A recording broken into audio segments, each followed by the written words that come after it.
You've been to Chicago before? I was here around 1945. Around 1945, almost 20 years ago. That's right, almost 20 years ago.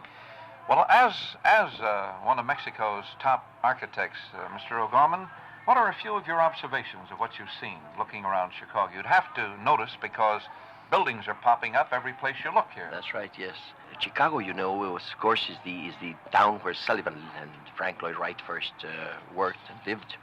And it has the tremendous architectural tradition.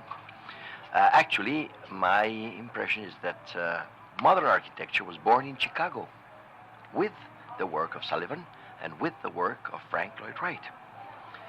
And many of his early works still exist in this town, which of course I consider some of the greatest works in modern architecture.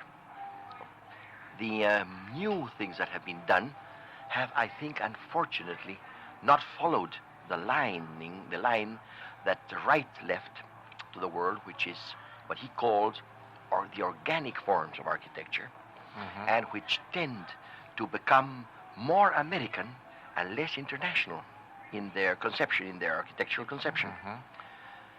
So that what I've seen in Chicago is a little bit more within the line of the international than within the line of the organic.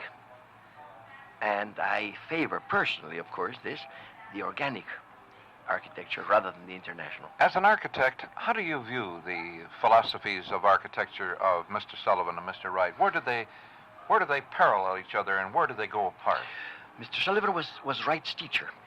And Mr. Sullivan, Louis Sullivan, he invented what we might call functional architecture. His great saying was, form must follow function in architecture. That was said in the middle of last century. And from there, of course, much of the architecture of Europe later, many, many years later, was taken from that saying. Much of it was taken, and what was then afterwards known as functional architecture in Europe was actually born in Chicago with Sullivan. That's his great contribution to, I would say, great contribution to modern architecture. Of course, Wright started with this, with functionalism, but Wright, I believe, was a man of greater genius than Sullivan, and he worked, he used the discoveries of Sullivan like a board from which to dive into a place which is the place of art and of fantasy and of also greatness to him. Wright was, apart from being a great architect, he was a great artist. Perhaps, great artist. Perhaps if I could manage to say something here which I have always thought.